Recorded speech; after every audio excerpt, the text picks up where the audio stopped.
like the day I left, the weather it was dry. The sun so hot it froze to death. Susanna, don't you cry. Oh, Susanna, don't you cry for me. For I come from Alabama with a banjo on my knee. I had a dream the other night when everything was still. I dreamed I saw Susanna dear coming down the hill. Now a buckwheat cake was in her mouth, a tear was in her eye. Says I'm coming from the south. Susanna, don't you cry. Oh, Susanna, oh, don't you cry for me. For I come from Alabama with a banjo on my knee. Oh, Susanna, oh, don't you cry for me. For I come from Alabama with a banjo on my knee. I saw some of you singing along. All right, so let's try. We're going to sing a popular one that was made popular by Stephen Foster. He was a composer of the time period, and we have a lot of the music that came through that time period that we know of was from this age. So that was awesome. This is called Beautiful Dreamer. And an oldie, if you happen to know the words, sing along with us. Beautiful dreamer, wake unto me. Starlight and dewdrops are waiting for thee. Sounds of the river heard in the day, lulled by the moonlight or passed away. Beautiful dreamer, queen of my song, last while I woo thee with soft melody. Gone are the cares of life's busy throng. Beautiful dreamer, awake unto me. Beautiful dreamer, awake unto me.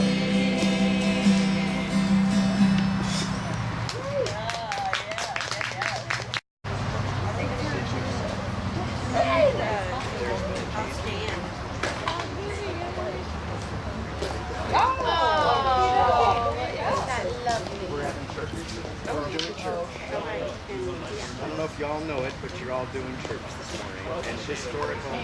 Okay.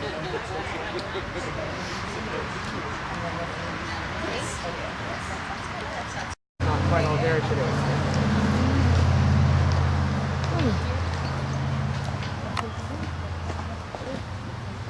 There's plenty of chairs actually. Yeah, sit down, you guys. While you can. While it's cool. There you go. Day of the battles at the Middletown Mansion. My name is Boris Brumfield, and I am the president of the Friends of the Gibson Museum and the Lake County Historical Society, and we are thrilled that you are here to join us. This is Sunday morning, and our regiments have already had their lineup, but on Sunday mornings they have a church service as well. And so we're going to have an authentic 1860-ish church service that will begin in about 12 minutes. And we're going to have my divas as the choir, and we'll also be passing out authentic hymnals from that time as well. The service is about 30 minutes long, and so anyone and everyone is welcome to join us for this service. But my divas are going to sing a little bit more, and we thank you for supporting the Gibson Museum and Cultural Center. Okay.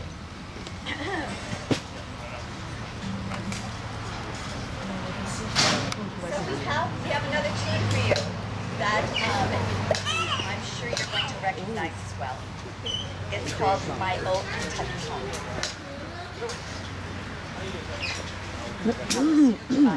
Yes, gently. Okay.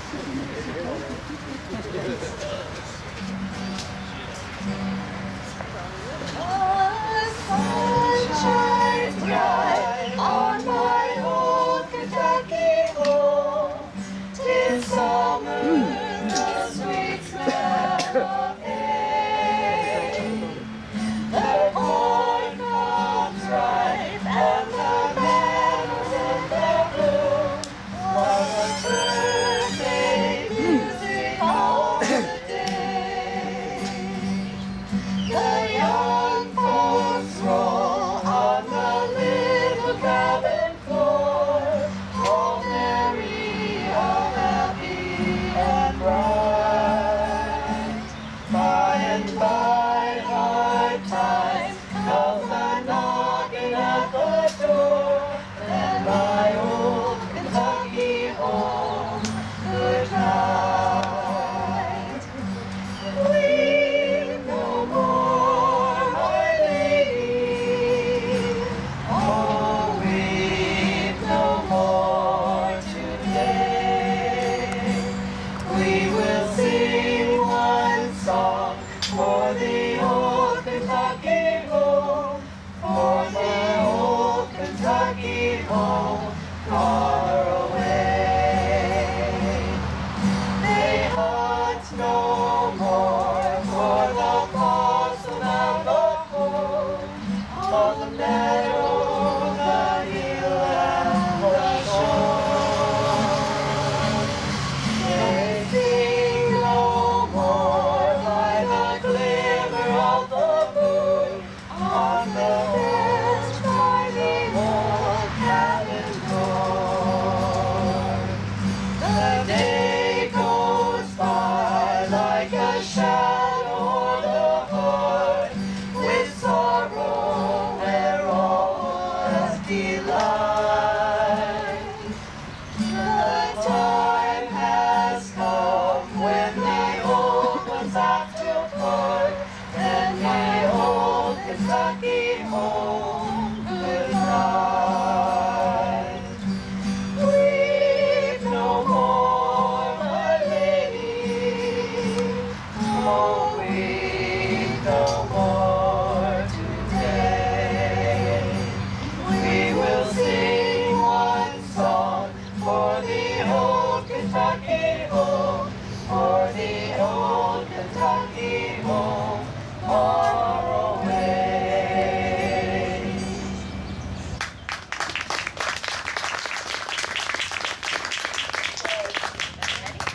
I was in Dixie, hooray, hooray.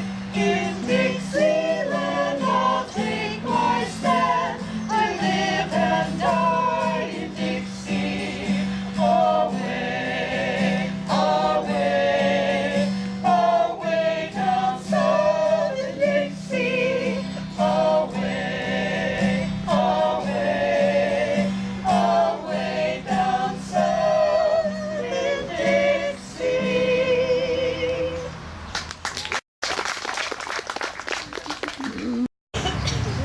Thank you for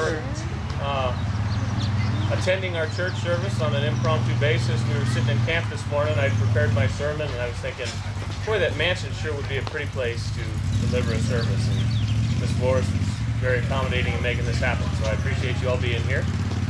My name is Josh Tooley. I'm the Lieutenant Colonel of the Confederate Brigade, Chief of Infantry, and fill-in pastor. I deliver all of our church services for our brigade. Let's start with some fellowship and singing. I'll open with a word of prayer. Lord, thank you first for this beautiful day you've created for us.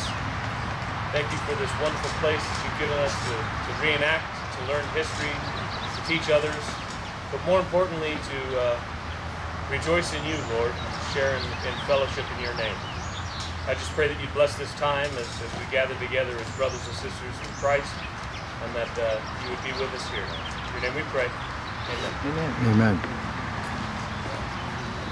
So I don't prepare a list of songs. What I do is I kind of go by request. So we'll open one with number 9 is what I'd like to open with. When the roll is called Up Yonder. On the back of these hymnals, the last 2 pages is an index. If you see one of your favorites in there, go ahead and make a mental note of it and raise your hands and see if we can get it sung.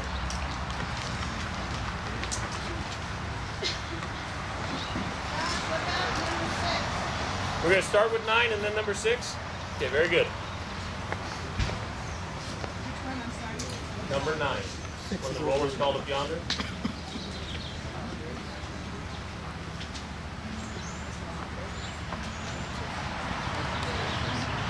Just speak loudly, please. Yes. Can you not hear me back No. there? Oh, the road noise. I'll get up on the mic. Never mind. I'll talk louder. Here we go. When the trumpet of the Lord shall sound, and time shall be no more, and the morning breaks eternal, bright and fair.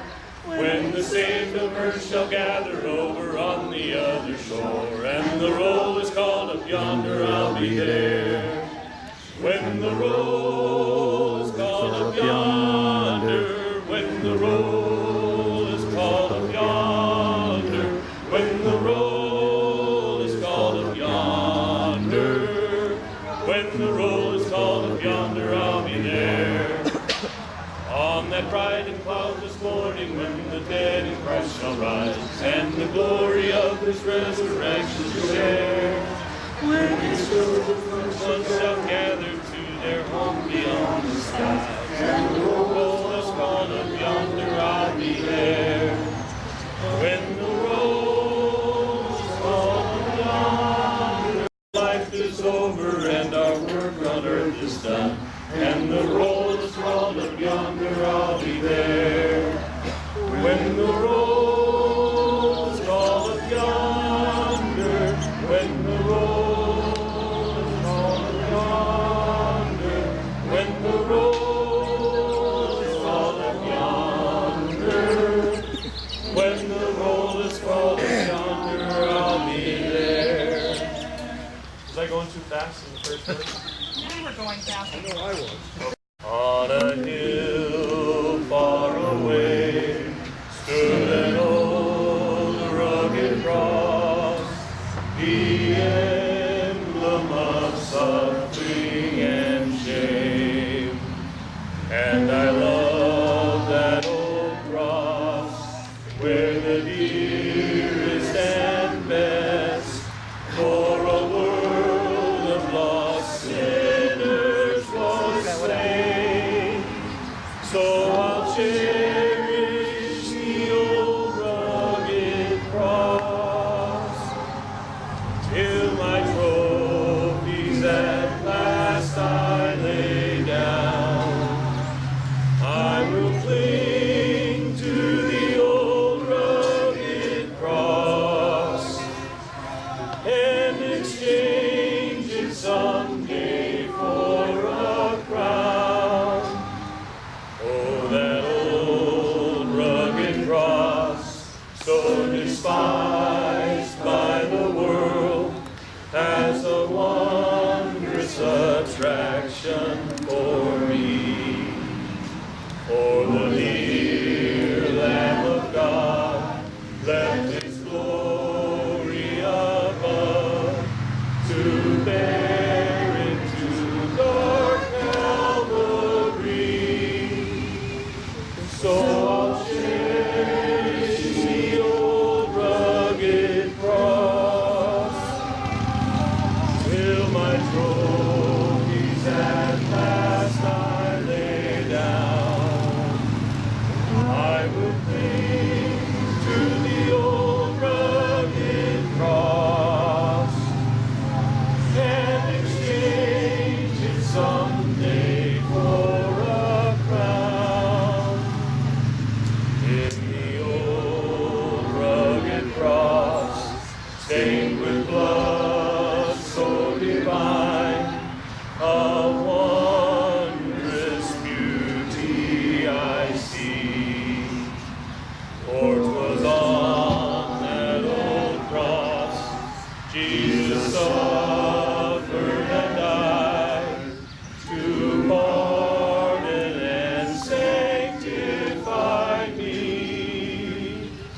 So I'll cherish the old rugged cross till my trophies at last I lay down.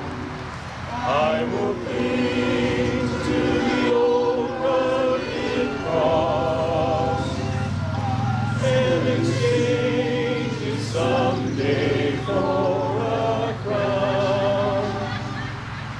To the old rugged cross I will ever be true. Its shame and reproach gladly bear, and He'll call me someday to my home far away, where His glory forever I'll share. So I'll cherish the old rugged cross till my trophies at last I lay down. I will cling to the old rugged cross and exchange it someday for a crown. My poor reading and poor pronunciation, that your grace would be delivered here today, Lord, that you would just bless this time with your presence. Amen.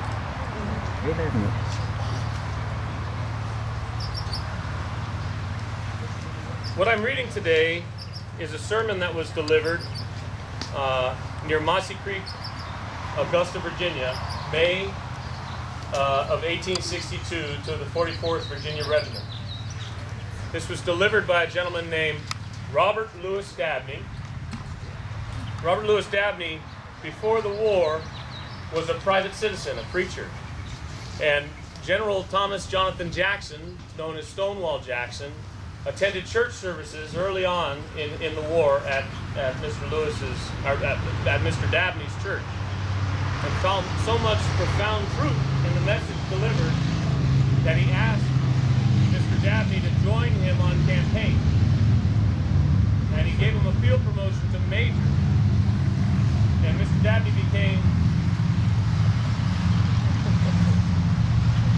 Dabney became Stonewall Jackson's adjutant, served on his staff throughout the entire war, was General Jackson's spiritual advisor, as it were, his preacher throughout the campaigns, and was by General Jackson's side when he passed away.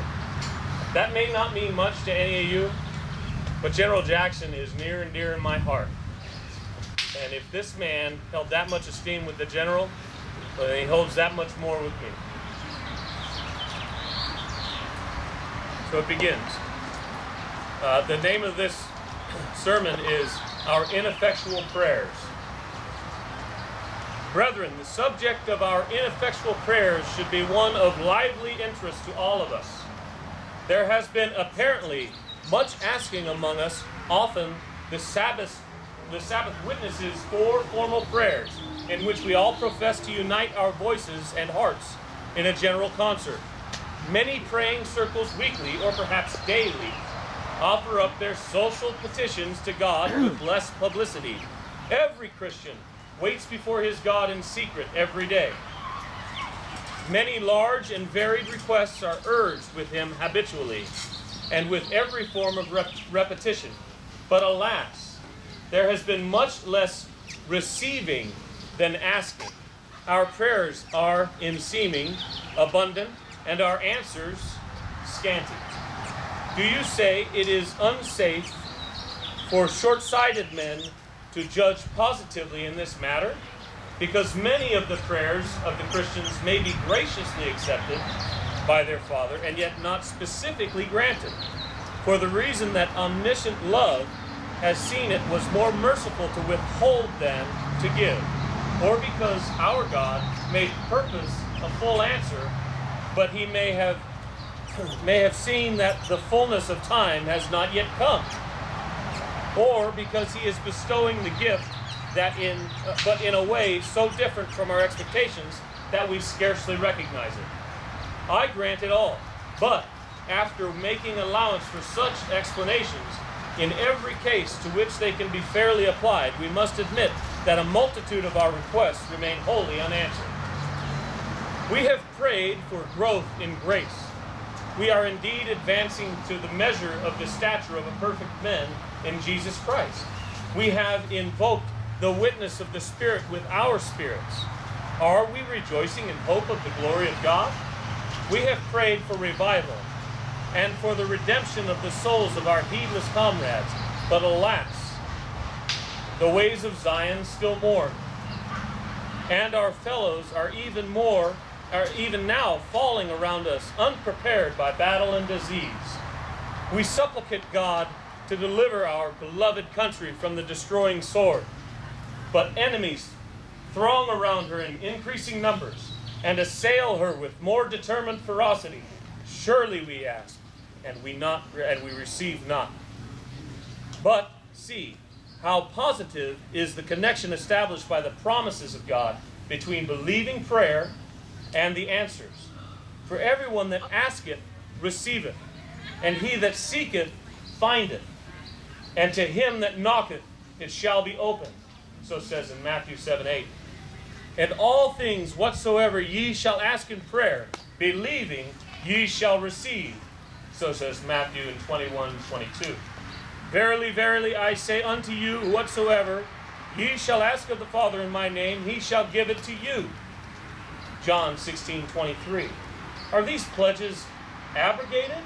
Is prayer now an unmeaning and fruitless form? Of old it was not so. When holy men prayed in faith, heaven was moved and God stooped to the earth. There was a time when the saints, through faith, subdued kingdoms, wrought righteousness, obtained promises, stopped the mouths of lions, quenched the violence of fire, escaped the edge of the sword, out of the weakness were made strong, waxed valiant in fight, turned to flight the armies of the aliens. Hebrews 11:33-34. Elias was a man subject to like passions as we are, and he prayed earnestly that it might not rain. And it rained not on earth by the space of 3 years and 6 months. And he prayed again, and the heavens gave rain, and the earth brought forth her fruit. James 5:16-18. It was true in those days at least that the effectual fervent prayer of a righteous man availed much. But he to whom we pray is the Father of lights, in whom is no variableness, neither shadow of turning. How then can we suspect that God is no longer true to his promises? Nay, let him be true that every man a liar. The solution of our ineffectual prayers is to be found not in God's unfaithfulness, but in our unbelief. We ask and receive not because we ask amiss. Let us then examine the nature of our prayers in order that we may both justify our God and amend what is amiss in our lives. First, may not one reason for our disappointment be suggested by the words following the text? We ask amiss that we may consume it upon our lusts. This word lust usually bears to our apprehension the meaning of sensual appetites and desires, of something both unlawful and gross. We misapprehend the sense of the sacred writers in it. True, in the New Testament it usually signifies the bodily desires, but desires are not therefore unlawful merely because they are bodily. The word which signifies evil concupiscence, this is one of those words I said I would stumble on, whether of body or spirit, is a different one.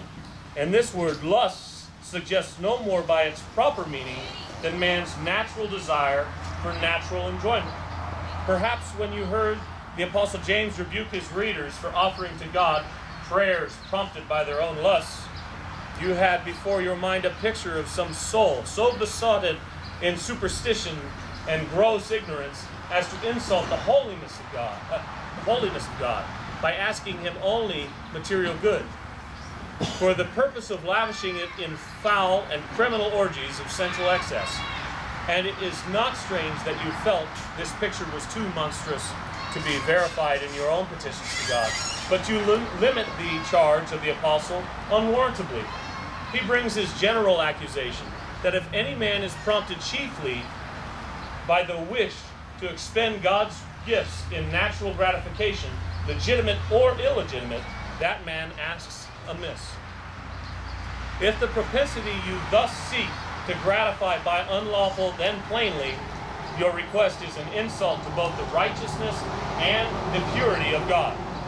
But if it be innocent, still it may not be proper for you to make it your predominant motive. This is inordinate. It savors of the sin of idolatry. Its tendency is to dethrone God and exalt self as the chief end. It is inconsistent with that supreme love for God and the zeal for his glory, which are the very essence of Christianity. Need we be surprised then that even a merciful and pardoning God who receives the petitions of sinners through their advocate Christ should consider himself constrained by his own honor to refuse such prayers as these? Now then, when you ask for the salvation of comrades, of children, are you moved only by natural affection for them? Natural affection is right in this place. But if you give it the supreme place, what is that by saying to the searcher of hearts that you greatly desire that his attributes and mercies shall be made to subserve the advantage of those creatures whom you love, but care not whether they shall subserve the glory of their Creator and the rightful proprietor and Redeemer? When you ask independence and just government and prosperity for our beloved country, is it merely from pride, from anger, from the desire that you and those dear to you by natural ties may enjoy the material good of a prosperous commonwealth? Or is it chiefly because you desire to see the righteousness of God's providential rule over nations manifested, and the resources of free and happy people consecrated to his glory? You pray for the prosperity of Zion. Is it that party spirit may be gratified, or that Zion's Redeemer may see the travail of his soul and be satisfied? I beseech you, examine in this manner all your prayers and see whether you do not ask amiss, and that you may consume it upon your lusts. Second, it may be that we err in allowing some other dependence than Christ's righteousness and intercession to insinuate itself into our prayers. Do not be too confident, I beseech you, in rejecting this surmise. I know that you are all members of the great Protestant communions, which hold the doctrine of gracious justification as the article of a standing or falling church, and that you are all familiar with your Bibles, where they say that no man cometh unto the Father but by Christ. I know that you have been taught to recite your catechisms, the very definition of prayer as the offering up of our desires unto God in the name of Christ. I know that you have been instructed in the things of God, far beyond that gross ignorance which avows the vain expectation of procuring his favor by alms, or by mortifications, or fastings, or idle repetitions. I hear you begin and end your prayers with the orthodox formularies, which make due mention of the name of Jesus Christ as your only plea. But brethren, our hearts are deceitful. Righteousness is a potent, cunning, treacherous enemy. Be not so certain that it is expelled merely by the use of the correct form of words. Leviathan is not so tame. Thrust out self-righteousness by the door, and it will return by the window. Pride, like a Proteus, when evicted in one form, will assume another and re-enter unobserved. You have approached the mercy seat with a heartfelt confession of guilt, and have expressly repudiated all dependence on your works and almsgiving. But may it not be that after this, a lingering hope is harbored that now God must hear you because of the merit of your contrition, or of your self-abnegation, or of your strong faith, or of your strong perseverance in prayer? What is this but self-dependence? You must not only say, but feel that your contrition, however genuine, your faith itself, however scriptural, constitute no claim of merit whatever in themselves, and that the only reason God may not justly reject your prayer,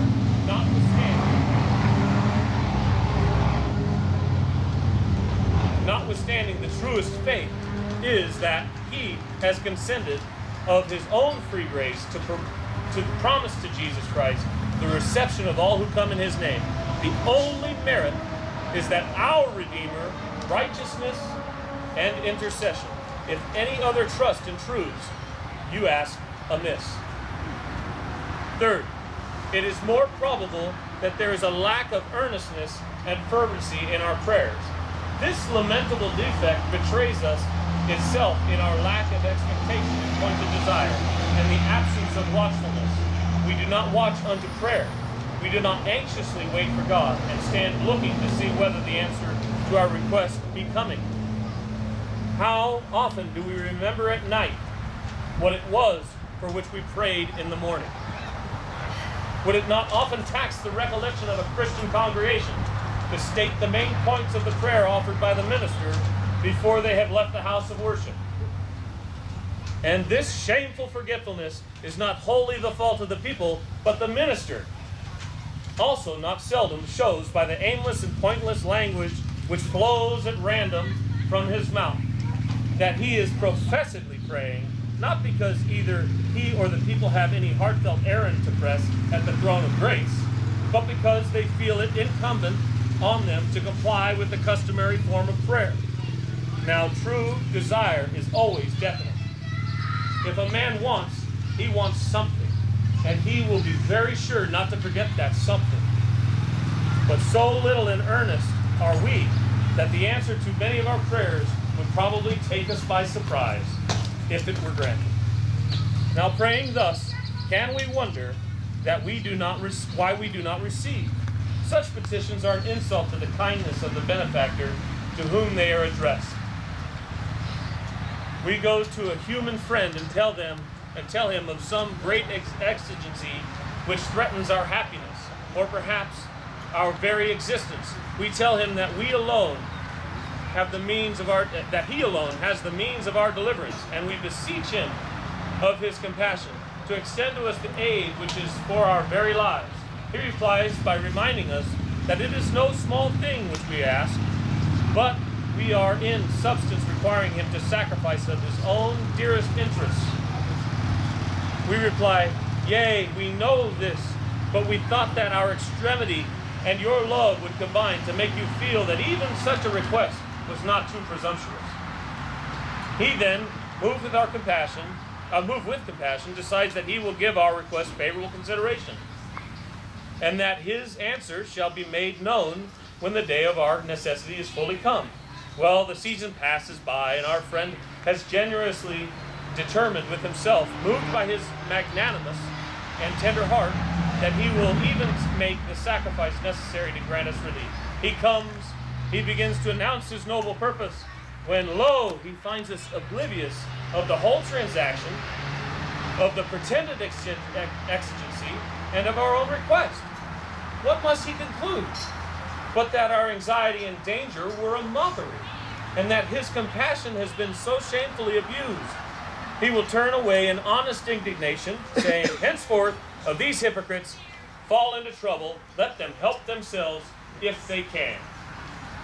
But if such a righteous anger is natural in a fellow creature, what should we not expect when we mock with a similar heedlessness the majestic King of Kings? We who are guilty worms in his sight thrust ourselves through all of the shining ranks of the angels and ask that the Almighty shall turn to us and divide his attention between the vast affairs of his universal empire and the worthy praises of heavenly principles and our little woes and sins. We claim of him assistance purchased for us by the blood of his own Son, and when he stoops with infinite condescension to bestow it, he finds that we have forgotten our own petition and his mercy and majesty amidst the trivial and perhaps sinful toys of the hour. Well, is it for us that God's ways are as high above ours as the heavens above the earth? Otherwise, such prayers would not only fail to get answers, but bring down on us the swift lightning of his wrath. And now that we have made this short and partial inquiry into the nature of our prayers, now that we have seen the selfishness of their motives and the self-righteousness of their dependence, the lukewarmness of their desires, the lack of their seconding diligence in effort, and the sinfulness of our lives, is there any longer any wonder that we ask and receive not? Is not God's faithfulness abundantly justified? I protest unto you, lost my place. I protest unto you that when I estimate the poverty of the prayers which we offer up to God, instead of finding any remaining evidence of a failure of his promises, instead of seeing him any longer in a reluctant or grudging attitude, I wonder that the church receives as many answers to prayers as we actually experience. I seem to behold God bending over his unworthy children with both hands full of generous gifts for them, and I, in a heart anxiously yearning for the joy of bestowing them, watching eagerly on every side for the first sign of such true desire as his own honor will permit him to bless, that he may at once answer it with a shower of mercies. Brethren, our God is not unfaithful. We ask and we receive not, because we ask amiss. Let us prove him now with true scriptural prayer, that if he will not pour us out a blessing such that there shall not be room to contain it. He who only offers ineffectual prayers, if virtually does not pray at all. How many, by this rule, are living prayerless lives? A Christian without prayer, sorrowful anomaly. He is separated from the only fountain of life. He is a branch severed from the vine stock. Brethren, we must pray with the effectual, fervent prayer of righteousness, or we perish. Pray with me. Lord, thank you for this time that we can gather together as your children.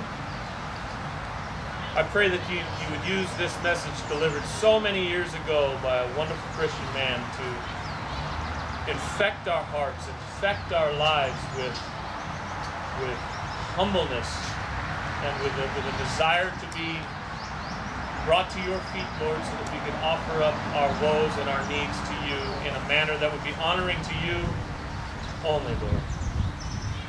Thank you for bringing all of these folks here together and for allowing me to preach your word today.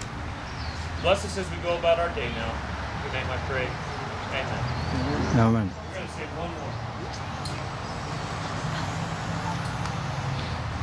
I just offer this, folks. One of my truest and most treasured callings is to preach the word. And I don't do this just as a living historian. I do this because I am concerned for each and every one of your souls. Today, before you leave this area, if you are not sure of the destination of your soul after this life is over, I beg you to come talk to me, or Colonel Price, or any one of the other strong believers in my battalion, because we will help you get to the right answer. Number 11 and a half. It's right above 12. Amazing Grace.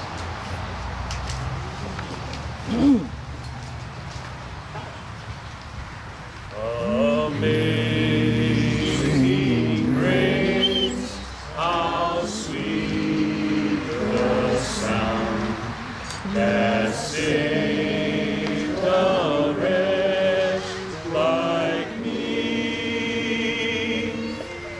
I once was lost, but now am found. Was blind, but now I see.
shining as the sun. We know less days to sing God's praise than when He first begun. Thank you, brothers and sisters. God loves you, and so do I. Have a great day.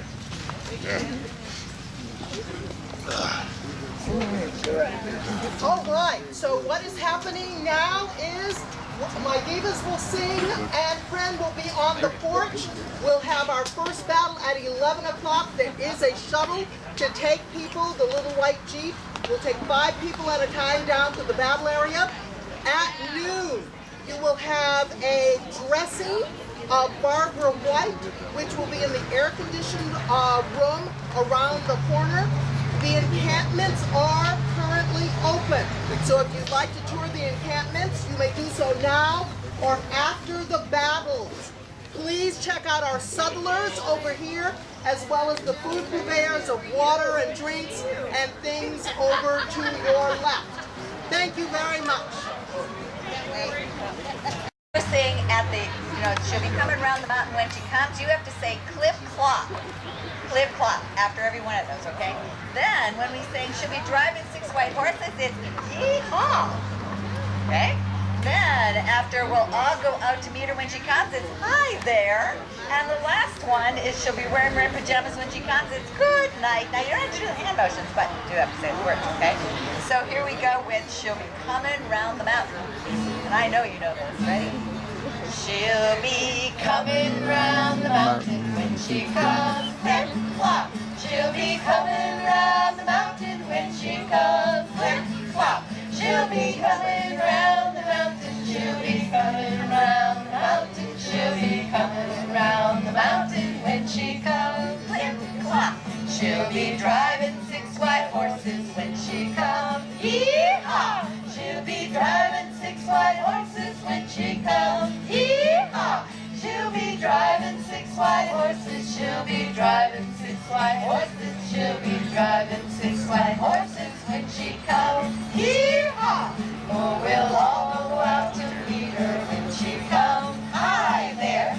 Oh, we'll all go out to meet her when she comes, hi there. Oh, we'll all go out to meet her. Oh, we'll all go out to meet her. Oh, we'll all go out to meet her when she comes, hi there. She'll be wearing red pajamas when she comes, good night. She'll be wearing red pajamas when she comes, good night.